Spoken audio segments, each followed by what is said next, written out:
ಆಜಿ ಮಸಾಲ. ಎಂತ ಅಡಿಗೆಯ ರುಚಿಯಾಗೋ ರಹಸ್ಯವು 20 ರೂಪಾಯಿ.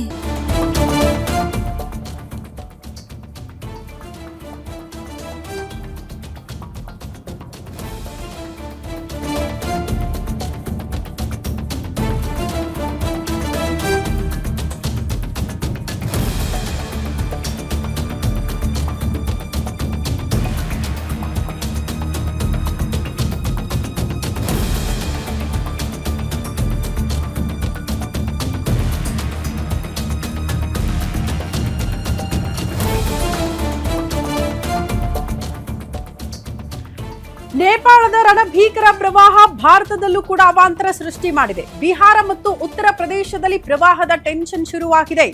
ಬಿಹಾರದಲ್ಲಿ ಭಾರೀ ಪ್ರಮಾಣದ ಎಫೆಕ್ಟ್, ನೇಪಾಳದ ಪ್ರವಾಹ ನಮ್ಮ ಭಾರತಕ್ಕೂ ಕೂಡ ಅದರ ಎಫೆಕ್ಟ್ ಇರುತ್ತೆ ಅಂತ. ಕೋಸಿ, ಬಾಗ್ಮತಿ ಮತ್ತು ಗಂಡಕ್ ಈ ಪ್ರದೇಶಗಳಲ್ಲಿ ಪ್ರವಾಹದ ಭೀತಿ.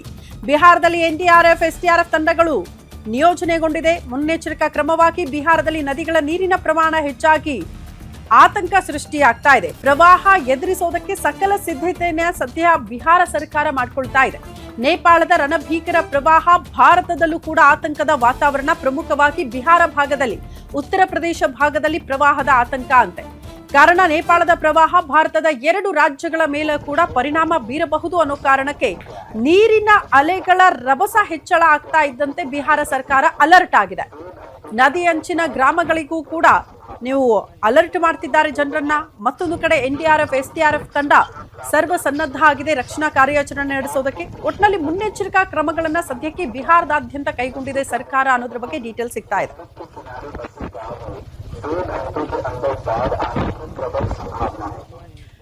ಈ ಬಗ್ಗೆ ಮತ್ತಷ್ಟು ಡೀಟೇಲ್ಸ್ ಅನ್ನ ಕೊಡ್ತಾ ಹೋಗ್ತಾರೆ ಡಿಜಿಟಲ್ ಎಡಿಟರ್ ದಿಲೀಪ್ ದೂರವಾಣಿ ಸಂಪರ್ಕದಲ್ಲಿದ್ದಾರೆ. ದಿಲೀಪ್, ಸದ್ಯಕ್ಕೆ ನೇಪಾಳದ ಪರಿಸ್ಥಿತಿ, ಯಾವತ್ತಾದ್ರೂ ಇಂಥದ್ದೊಂದು ಪ್ರವಾಹ ಬಂದಿತ್ತ ಅಂದ್ರೆ 3 ದಶಕದ ಹಿಂದೆ ಅಂತಾರೆ.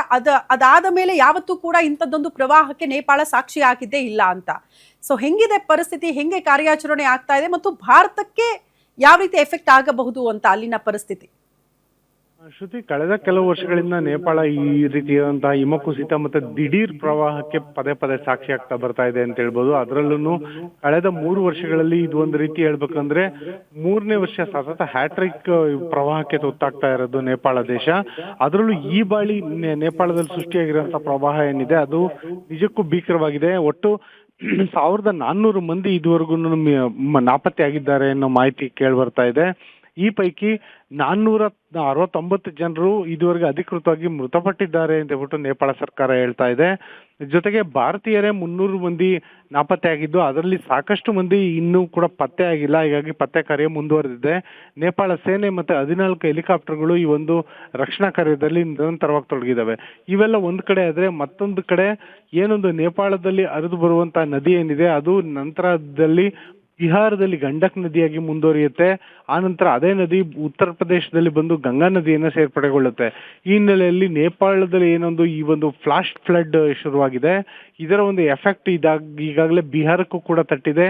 ಜೊತೆಗೆ ಮುಂದಿನ ದಿನಗಳಲ್ಲಿ ಅದು ಉತ್ತರ ಪ್ರದೇಶಕ್ಕೂ ಕೂಡ ಇದೇ ಒಂದು ಪ್ರವಾಹದ ಭೀತಿ ತಟ್ಟುವಂತ ಒಂದು ಸಾಧ್ಯತೆ ಇದೆ. ಹಾಗಾಗಿ ಎಲ್ಲ ರೀತಿಯಾದಂತಹ ರಕ್ಷಣಾ ಕ್ರಮಗಳನ್ನ ಈಗಾಗಲೇ ತಗೊಳ್ಳೋದಕ್ಕೆ ಶುರುವಾಗಿದ್ದಾರೆ.